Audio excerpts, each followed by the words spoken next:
के राजकुमार आए तब एक हथनी को श्रृंगार करा के पूजा करके हाथ जोड़कर राजा जी ने कहा कि हे हथनी, तू 150 रूपा है, यह माला ले और उसको पहना दे। इस राज्य को संभाल सके और राजकुमारी के लायक ही वह रहो। मामूली मनुष्य को माला मत पहना देना। वह पार्वती जी का पुत्र भी देवयोग से वहाँ पहुँच गया। हथनी ने उसके ही गले में माला डाल दी, परंतु लोगों ने कहा कि यह तो हथनी की भूल है, यह कोई राजकुमार नहीं है। ऐसा कहकर उस लड़के को तो दूर हटा दिया और हथनी का पुनः माला दी गई और प्रार्थना की गई कि हे माता, जो इस राज्य के लायक हो उसको ही माला पहनाना। हथनी ने दूसरी बार भी दूर जाकर उसी के गले में माला डाल दी। तब लोग कहने लगे कि हथनी ने हट पकड़ ली और मार पीट कर उस बालक को दरवाजे से बाहर निकाल दिया एवं पुनः हथनी पर गणपति की मूर्ति स्थापित करके वही प्रार्थना की। वह देव रूपी हथनी थी, इसलिए दरवाजे के बाहर निकलकर उसी बालक के गले में उसे तीसरी बार माला डाल दी। तब राजा ने नगर सेठ को बुलाकर कहा कि तुम इसको ले जाओ और बारात सजाकर हमारे यहाँ ले आओ। राजा की आज्ञा मानकर सेठ उसको ले गया। राजा ने भी पंडितों को बुलाकर लग्न का दिन निश्चय कराया और अपनी कन्या का विवाह उस बालक के साथ कर दिया और अपने खर्च के लिए थोड़े से गांव रखकर सारा राज्य बेटी जवाई को कन्यादान में दे दिया। विवाह के पश्चात वह बालक और राजकुमारी महलों में गए। अब वह राजा हो गया। अब राजा की रानी ने पूछा कि हे पतिदेव, आप अपनी जात और नाम तो बताइए। तब उस वर ने उत्तर दिया कि मेरा नाम अंगद है, महादेव जी मेरे पिता और पार्वती जी मेरी माता है। तब राजकुमारी ने कहा कि महाराज, इस बात को तो इस मृत्यु लोक के लोग मानेंगे नहीं, शक्ति शक्ति बताइए। तब राजकुमारी के पति अंगद जी ने अपने जन्म की सारी कथा कर दी। चौपड़ पासे के खेल से साथी बनाने के लिए माता पार्वती जी ने अपनी माया से मुझे बनाया था और महादेव जी महाराज ने अपने मंत्र बल से मुझे संजीवन किया था। फिर जिस प्रकार मुझे श्राप दिया, जिस प्रकार इंद्राणी आदि देवताओं की स्त्रियों ने मुझे मनसावाचक व्रत बताया, जिसको मैंने 4 वर्ष तक किया, तब माता पिता के पास वापस पहुंचा। माता ने मुझे गले लगाया और कहा कि अब तुम्हारी क्या इच्छा है। तब मैंने माता जी से उज्जैनी की राज की इच्छा प्रकट की। फिर माता जी ने कहने पर मैंने 4 वर्ष मनसावाचा नाम से प्रसिद्ध पिता शिव जी का व्रत किया। इसी व्रत के प्रभाव से आज मुझे उज्जैन का राज्य मिल गया और तुम जैसी रानी मिली है। परंतु मेरी राज्य की अवधि पूरी हो गई है। अब मैं अपने माता पिता के पास कैलाश जाता हूँ। तुम्हारी क्या इच्छा है सो कहो, मैं वरदान दे जाऊँ और उपाय बता जाऊँ। इतना वचन सुनकर राजकुमारी ने कहा कि महाराज, मैं तो पुत्र धन तथा राज्य का सुख चाहती हूँ। अंगद जी ने अपनी रानी को वही मनसावाचक शिव जी का व्रत बता दिया और कहा कि बिना मेरे वह गर्भवास के पुत्र होगा। ऐसा कहकर अंगद जी कैलाश चले गए। पति की आज्ञा अनुसार राजकुमारी ने 4 वर्षों तक वह उत्तम कार्य किया। इससे महादेव जी प्रसन्न हो गए। एक दिन इस रानी ने दासी से कहा कि जा जल की झाड़ी ले आ, मैं दातुन करूंगी। दासी ऊपर गई तो क्या देखती है कि सोने की पालकी में एक छोटा सा सुंदर बालक सो रहा है और मुंह में अंगूठा चूस रहा है। दासी ने जाकर रानी जी से यह बात कही। रानी जी ने जाकर बालक को उठा लिया और भगवान शंकर जी से प्रार्थना की कि हे प्रभु, यदि आपने यह बालक दिया है तो मेरे स्तनों में दूध की धारा भी निकलनी चाहिए। इतना कहते ही उसके स्तनों में दूध आ गया। इस प्रकार वह बालक बड़ा होने लगा। एक दिन उस बालक ने अपनी माँ से पूछा कि हे माँ, मेरे पिता कौन है और उनका क्या नाम है। तब उस रानी ने कहा कि तेरे पिता तो अंगद जी हैं और महादेव पार्वती जी के दादा दादी है। तब बालक ने, जिसका नाम फुलकमल है, अपनी माता से कहा कि इस बात को तो मृत्यु लोक में कोई नहीं मानेंगे। तब माता ने पुत्र को वही सारी कथा सुनाई कि तुम्हारे पिता अंगद जी की उत्पत्ति पार्वती जी की इच्छा व माया से हुई और महादेव जी ने उनको संजीवन किया था। फिर पार्वती के चौपड़ पाशा के खेल में झूठ बोलने से माता ने उनको श्राप दे दिया, जिससे वे कोढ़ी हो गए और उनको वन में भटकना पड़ा। तब मनसावाचा के व्रत करने से वे भले चंगे हो गए और माता पार्वती से उनका पुनर्मिलन हो गया। अपनी माता पार्वती के कहने से तुम्हारे पिताजी ने फिर मनसावाचा और शिव जी का व्रत किया। तब उनको उज्जैन का राज्य मिल गया। वह उनका मुझसे विवाह हो गया। उनकी अवधि कुछ ही दिन की थी, इसलिए वे अपने माता पिता के पास कैलाश चले गए और उनके बताए हुए व्रत को 4 वर्ष करने से बिना गर्भवास के ही तुम मेरे यहाँ पुत्र रूप से उत्पन्न हुए। अब तुम्हारी क्या विलास है सो मुझे बताओ। माता के वचन को सुनकर पुत्र ने कहा कि हे माता, मेरी इच्छा चेदी राजा की कन्या से विवाह करने की है, क्योंकि मैंने उसकी प्रशंसा सुनी है। तब माता ने कहा कि हे पुत्र, तू भी मनसावाचा का व्रत कर। इस व्रत के करने वाले के लिए कुछ भी दुर्लभ नहीं है। पुत्र ने भी 4 वर्ष तक व्रत किया।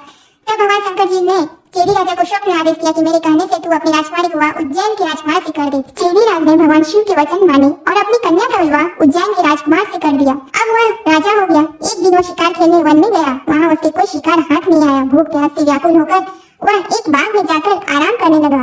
देव योग से वहाँ कोई ब्राह्मण आ गया। उसने राजा को श्री नरी पंचांग सुनाया कि आज कार्तिक सुदी चौथ है, सो आज मनसावाचा के व्रत का उजीरना है। राजा ने कहा कि महाराज, मुझसे तो भूल हो गई, आप हमें अब पूजन करा दें। ब्राह्मण ने पूजा के शहर में रानी जी को खबर भेजी कि राजा साहब शिकार के लिए यहाँ वन में ठहरे हुए हैं। आज कार्तिक सुदी चौथ का उजीरना है, इसलिए 4 सेर आटा, 1.25 सेर घी, 1.25 सेर गुड़ का चूरमा बनवाकर मंगवाना है। इस पर रानी ने सोचा कि फौज के कई आदमी साथ हैं, इतने से चूरमे से क्या होगा, तो उसने गाड़ी भरकर भेज दिया। नियम विरुद्ध अधिक प्रसाद होने से महादेव जी ने कोप करके राजा को स्वप्न में कहा कि तुम अपनी रानी को निकाल दो, नहीं तो तुम्हारा राज्य नष्ट कर दूंगा।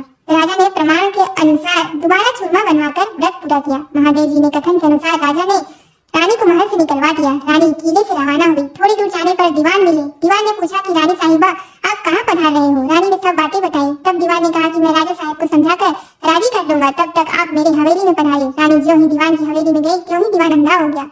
तब दीवान ने हाथ जोड़कर कहा कि आप यहाँ से पधारो। रानी वहाँ से रवाना होकर आगे बढ़ी तो उन्हें नगर सेठ मिल गया। उसने भी यही कहा कि राजा साहब को 1-2 दिन में मना लेंगे, तब तक आप हमारे घर पर ही विराजे। रानी नगर सेठ के घर गई तो सेठ की उंगलियां चलने से बंद हो गई और कई उपद्रव होने लगे। तब सेठ ने भी हाथ जोड़कर कहा कि रानी जी, आप यहाँ से पधारो। रानी वहाँ से आगे गई तो राजा जी का कुम्हार मिला। उसको रानी पर दया आ गई। वह वह रानी को अपने घर ले गया। कुम्हार के घर पर आने के जाते ही उसका मियाँ फूट गया, जिससे सारे बर्तन टूट गए और कुम्हार भी अंधा हो गया। तब कुम्हार ने भी रानी को अपने घर से निकल जाने की प्रार्थना की। आगे जाने पर एक माली मिला। उसने पूछा, आप कहाँ पधार रही हो? तो रानी ने कहा कि राजा साहब ने मुझे देश निकाला दिया है। तो माली को दया आई और वह रानी को अपने बाग में ले गया। माली ने कहा कि जब तक राजा जी का क्रोध मिटे तब तक आप यहाँ बाग में ही रहो। पर रानी के बाग में जाते ही बाग के पेड़ पौधे सब सूख कर जलने लगे, क्यारियों का पानी भी सूख गया और माली को भी कम दिखने लगा। तब माली ने भी रानी से वहाँ से चले जाने के लिए कह दिया। रानी वहाँ से निकलकर विचार करने लगी कि मुझसे ऐसा क्या पाप हो गया है कि मैं जहाँ जहाँ भी जाती हूँ वहाँ अनर्थ सा होने लगा है। ऐसा सोचते सोचते रानी ने देखा कि आगे 2 रास्ते हैं। पूछने पर मालूम हुआ कि एक तो 6 महीने का रास्ता है और दूसरा 3 ही दिन का है। रानी 3 ही दिन के रास्ते से चली। आगे जाते जाते क्षिप्रा नदी मिली। रानी ने दुख के मारे उसमें कूद कर आत्महत्या करनी चाहिए, पर जो ही वह नदी में कूदी तो नदी ही सूख गई। आगे चलने पर एक पर्वत आया। उसने सोचा कि इस पर चढ़कर गिर पड़ो। वह चढ़कर गिरने लगी तो पर्वत जमीन के बराबर हो गया। आगे जाने पर एक सिंह दिखा दिया। रानी ने सोचा कि इस सिंह को छेड़ो तो शायद यह मुझे खा जाए तो अच्छा ही है। उसने सिंह पर हाथ फेरा तो सिंह पत्थर का हो गया। आगे जाने पर बड़ा भारी अजगर सांप दिखाई दिया। रानी ने मरने के लिए उस बड़े सांप को छेड़ा तो सांप रस्सी बन गया। रानी हार खा कर और आगे चली तो क्या देखती है कि वहाँ एक बड़ा भारी पीपल का वृक्ष है। उसी के पास एक सुंदर कुआं और एक मंदिर बना हुआ है। वह मंदिर में जाकर मुंह ढककर बैठ गई और ओम नमः शिवाय इस पंचाक्षरी मंत्र को जपने लगी। उस दिन कार्तिक शुक्ल चौथ का दिन था। मंदिर का पुजारी नाथ सामान लेने गांव में गया था। वहाँ उसको कुत्ते ने काट खाया। तब पुजारी नाथ ने विचार किया कि हमारे आश्रम में ऐसा कौन पापी आ पहुंचा है जिसके कारण ये उत्पात हो गया। मंदिर जाकर नाथ ने एक स्त्री को बैठी देखा तो कहने लगा, आज यहाँ कोई डाकिन या भूतनी आ गई है। तब रानी ने विनय पूर्वक कहा कि महाराज, मैं ना तो डाकिन हूँ ना भूतनी, मैं तो मानवी हूँ, आकाश की घेरी और जमीन की झेली हुई दुखी स्त्री हूँ। यदि आप मुझे धर्म की बेटी बनाओ तो अपना सारा भेद कहूँ। नाथ ने यह स्वीकार कर लिया तो रानी ने अपना सारा भेद कह दिया और वहाँ से चलने लगी। तब नाथ ने उजीरना का एक लड्डू उसे दे दिया। लड्डू को देखते ही रानी को व्रत याद आ गया। नाथ ने भी बता दिया कि आज कार्तिक शुक्ल चौथ है, यह मनसा वाचा के व्रत का प्रसाद है। इसका नियम है कि राजा को तो वो भी अधिक प्रसाद न बनाए और गरीब हो तो भी कम न बनाए। यह एक भाग का लड्डू है। तब रानी के समझ में आ गई कि मैंने प्रसाद का चूरमा ज्यादा भेजा था, इसलिए यह महादेव जी का दोष हुआ है।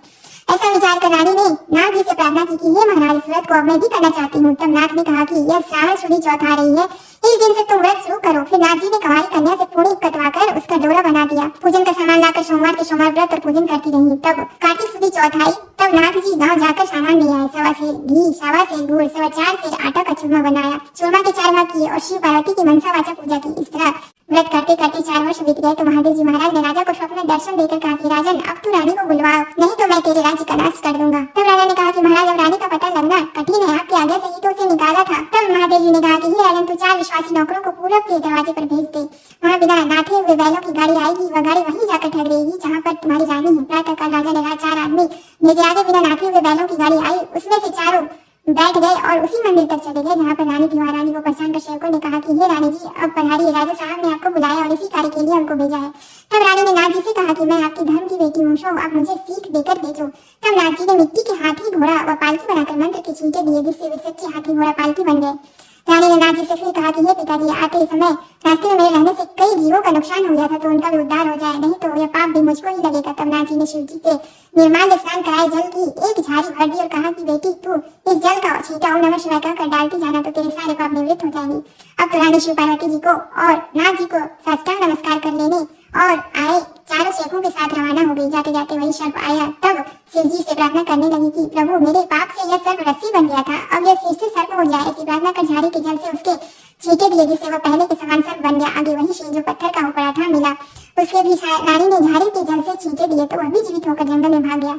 आगे चलने पर वह पर्वत आया जो जमीन के बराबर हो गया था। प्रार्थना करके जल के छींटे देने से वह भी पहले जैसा पर्वत हो गया। आगे जाते जाते वही नदी आई जो सूख गई थी। रानी ने शिव जी का ध्यान कर जल के छींटे दिए, जिससे वह भी गहरी और स्वच्छ जल वाली नदी फिर से हो गई। अब रानी जी ने पालकी हाथी घोड़े से किले में भेज दिए और वह खुद उसी बाग में गई जो पहले सूख गया था। बागवान ने कहा कि रानी जी, अब आप क्यों आई हैं? पहले की आपने आने से यह बाग उजड़ गया था। पर रानी के समझाने पर माली ने फाटक खोला। रानी ने बाग में जाकर शिव जी का ध्यान कर झाड़ी के जल के छींटे दिए, जिससे पहले से भी अच्छा हरा भरा बगीचा हो गया। वहाँ कई कोयले बोलने लगी, नाना प्रकार के फल फूल दिखाई देने लगे और कुओं में लबालब जल भर गया। फिर रानी जी उसी कुम्हार के घर गई तो कुम्हार की आंखें खुल गई और जल के छींटे देने से मियाओं के बर्तन सोने चांदी के बन गए। कुम्हार ने कहा कि रानी जी, ये सोने बर्तन हमारे पास कौन रहने देगा?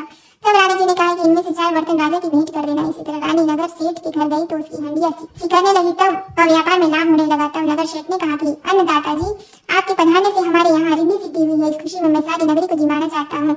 सारी नगरी में ढिंढोरा पिटवा दिया जाए कि कल किसी के घर में धुआं ना निकले। जो किसी ने चूल्हा जलाया तो दंड के भागीदार हो गया। आगे रानी जी पधारी तो दीवान जी के यहाँ पहुंची। जाते ही दीवान जी की आंखें खुल गई, सब आनंद हो गया। अब रानी साहिबा किला में पधारी। राजा जी ने उनका अच्छा स्वागत किया। नगर शेठ ने सारे नगर को जिमाया और किले में जाकर रानी जी से अर्ज की कि अन्नदाता जी, अब आप भी आ रहोगी। रानी ने कहा कि मेरे तो आज कार्तिक शुक्ल चौथ का उजेड़ना है, सो किसी भूखे आदमी को जिमा कर जिमूंगी। सारे नगर के लोग तो नगर सेठ के यहाँ जिमाए। नगर में कोई भी भूखा व्यक्ति नहीं मिला। ढूंढते ढूंढते धोबी घाट पर एक अंधी भरी कोढ़नी धोबन पड़ी मिली। रानी जी की आज्ञा से उसे बुलाया। रानी जी ने उसे स्नान कराया। स्नान कराते उसका सारा कोढ़ मिट गया। कथा सुनते उसके लिए स्वर्ग से विमान आ गया और बूढ़ी धोबन कथा सुनने व प्रसाद लेने मात्र से सदैव बैकुंठ चली गई। राजा रानी भी हर साल मनसावाचा का व्रत करते रहे। वे संसार के सब प्रकार के सुखों को भोगते रहे और पुत्र को राजगादी देकर अंत काल में शिवलोक में चले गए। इस प्रकार मनसावाचा भगवान शिव जी पार्वती जी के व्रत करने की बड़ी भारी महिमा है। श्रावण सदी के सोम से कार्तिक सुदी चौथ तक यह व्रत सब मनोवांछित फल को देने वाला। इस मनसावाचा के व्रत को करने वाले मनुष्य की सभी कामनाएं शिव जी महाराज पूर्ण कर देते हैं। पुत्र नहीं हो या होकर जीवित नहीं रहता हो तो इस व्रत के करने से स्त्री पुत्र का सुख अवश्य प्राप्त करती है। इसी प्रकार पुरुष को स्त्री का और स्त्री को पति का सुख सौभाग्य प्राप्त होता है। जिसका कमाई धंधा न हो तो इस व्रत के करने से श्री शंकर भगवान से जीविका प्रदान करते हैं।